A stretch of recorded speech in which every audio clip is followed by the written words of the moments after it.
Oi, oi, tudo bem? Ainda meditando lá no livro de Deuteronômio, eu tenho refletido muito sobre a condição daquele povo, né? Como que aquele povo se colocava diante de Deus.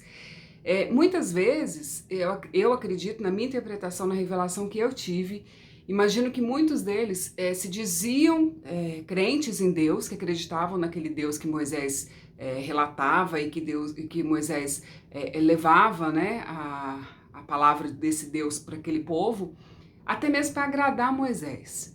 Então, porque nas primeiras oportunidades que o povo tinha, eles faziam o quê? Eles traíam Deus. Então, faziam bezerros de ouro, fez bezerro de ouro, idolatrava outros símbolos, enfim. Em vários momentos, eles se mostravam, como eu disse ontem, teimosos, né? Como está na palavra. E aí, hoje, pensando, refletindo ainda sobre isso, avancei alguns capítulos na leitura do livro, que é bem extenso.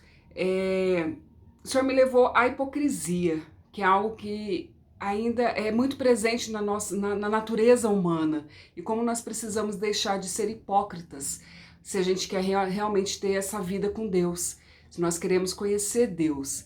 E claro que isso vale para tudo, mas como eu sempre estou dizendo, aqui eu me refiro à nossa vida espiritual.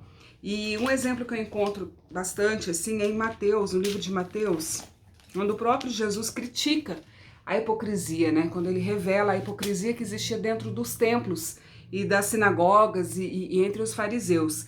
E eu vou ler um trechinho aqui que diz assim: Então Jesus disse às multidões e a seus discípulos: Os mestres da lei e os fariseus ocuparam o lugar de intérpretes oficiais da lei de Moisés. Portanto, pratiquem tudo o que eles dizem e obedeçam-lhes. Mas não sigam seus exemplos, pois eles não fazem o que ensinam. Oprimem as pessoas com exigências insuportáveis e não movem um dedo sequer para aliviar os seus fardos. Tudo o que fazem é para se exibir. Usam os braços filácteros mais largos do que de costume, vestem mantos com franjas mais longas, gostam de sentar-se à cabeceira da mesa nos banquetes e de ocupar os lugares de honra nas sinagogas. Gostam de receber saudações respeitosas enquanto andam pelas praças e serem chamados de rabi. Não deixem que alguma pessoa os chame de rabi mestre, que significa mestre. Pois vocês têm somente um mestre e todos vocês são irmãos. Não se dirijam a pessoa alguma aqui na terra como pai, pois somente Deus no céu é seu pai. Não deixem que pessoa alguma os chame de mestre, pois vocês têm somente um mestre, o Cristo. O mais importante entre vocês deve ser o servo dos outros, pois os que se exaltam serão humilhados e os que humilham serão exaltados. Que aflição os espera, mestres da lei e fariseus, hipócritas, fecham a porta do reino dos céus na cara das pessoas. Vocês mesmos não entram e não permitem que os outros entrem. Jesus está falando aqui não apenas da... E aí é um discurso bem longo que ele fala aqui para os discípulos, né? Mais adiante ele fala que a aflição os espera, guias cegos. Ele se refere aos fariseus como cegos, né? Porque conheciam muito da lei, mas não conheciam a graça.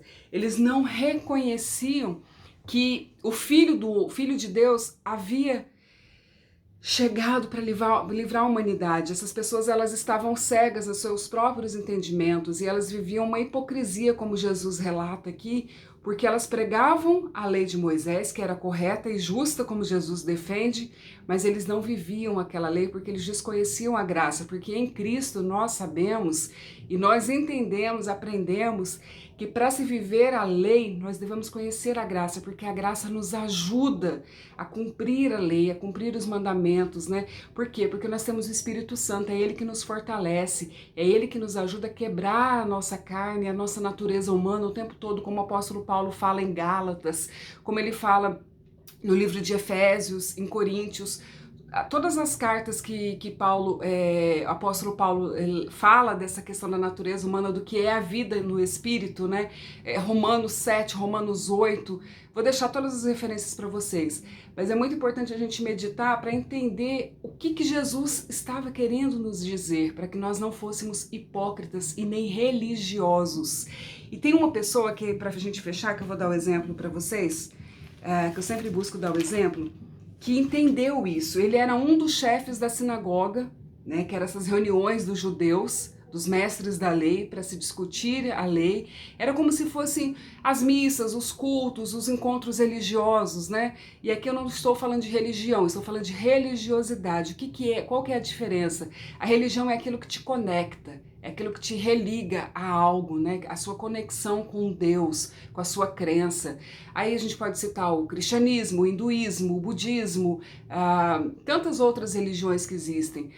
E a religiosidade é aquilo, eu sou cristã, mas eu não tenho um compromisso, né, com Cristo, eu não tenho um compromisso com o Evangelho de Cristo. Então a religiosidade, ela não te aproxima como a religião, pelo contrário, ela te torna muitas vezes um hipócrita, porque você se esconde atrás de uma religião, mas na verdade você não vive aquilo que você defende, aquilo que você defende não, que a pessoa nem defende, você não vive aquilo que você fala que vive, que é justamente o que Jesus falou aqui dos fariseus.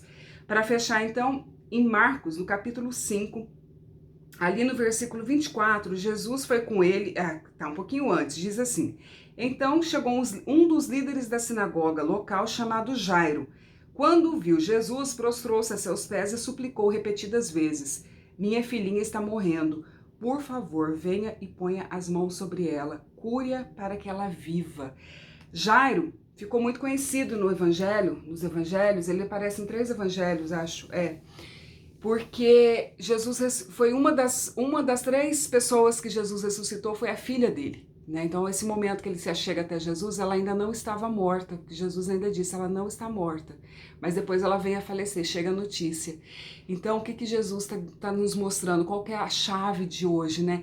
Jairo, que era um dos chefes da sinagoga, ele era um fariseu, um conhecedor da lei, ele deixou toda a religiosidade, ele deixou toda a hipocrisia e ele reconheceu em Cristo, ele reconheceu em Jesus o poder que há no nome dele, ele reconheceu como filho de Deus e ele se prostrou e pediu que Jesus ressuscitasse a sua filha. E em determinado momento diz aqui, mais bem à frente ali, Jesus diz assim, ó, quando chega, né, então chegou alguém e disse, né, que a menina estava morta. Jesus, porém, ouviu essas palavras e disse a Jairo, não tenha medo, apenas creia. Então, hoje Jesus nos diz, deixe a hipocrisia, deixe a religiosidade e apenas creia. Teremos altos e baixos? Teremos. Ele disse pra gente que não seria fácil, mas que nós precisamos focar nele, que é o único nome sobre todo nome, é ele. Ele quer que a gente tenha essa conexão direta com ele. Esse tempo que a gente vive do isolamento, da quarentena, eu tenho aprendido, o Senhor tem ministrado muito no meu coração, que é a oportunidade que nós temos de nos conectar diretamente com Deus, sem rituais, sem altares, sem a pompa toda, sabe? É justamente você e Deus, eu e Deus. Sim, temos que recorrer aos padres, aos pastores, aos nossos líderes, sempre que precisarmos, porém, hoje Jesus nos diz, apenas creia, creia em mim, esteja comigo, tenha relacionamento comigo. Ele dá essa oportunidade por meio do Espírito Santo, então que a gente jogue toda a religiosidade, sabe? Não é o seu exterior que vai falar por você, não é o seu exterior que vai te colocar em conexão com o Pai. A fé de Jairo, ela foi testada por vários momentos, mas aquele homem, ele estava decidido a largar a hipocrisia, a largar a religiosidade e a viver uma vida de intimidade com Jesus. E Jesus foi lá e provou para ele que ele era o Cristo. Provou não só para ele, mas para toda aquela comunidade ali, para toda aquelas pessoas que estavam ali, que estavam incrédulas, porque elas tinham uma vida de religião, elas oravam, elas jejuavam, elas pregavam, elas tinham comunhão umas com as outras, mas elas não conheciam a graça de Deus, que eu e você temos a oportunidade de conhecermos hoje.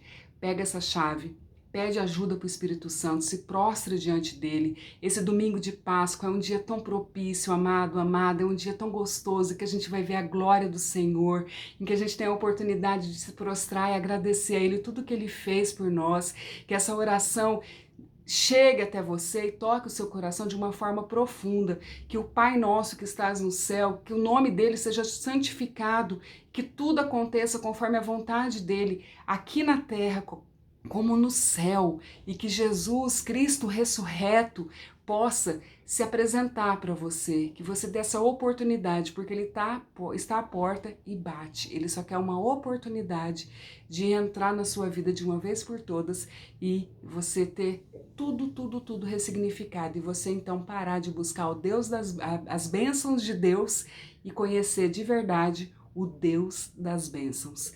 Passa adiante, compartilha, se você ainda não se inscreveu aqui no canal no YouTube, se inscreve também, me ajuda aí porque eu quero começar a fazer umas lives também, trazer umas pessoas pra gente bater um papo no YouTube e eu preciso de mais inscritos. Passa adiante, não deixa de meditar na palavra, deixo sempre todas as referências para vocês, que nesse período que a gente está passando junto aqui, seja de verdade para nos edificar, para nos conectar, para que as nossas vidas sejam transformadas pelo poder que há no nome de Jesus. Deus te abençoe, tenha um resto de sábado abençoado. Amanhã tô de volta.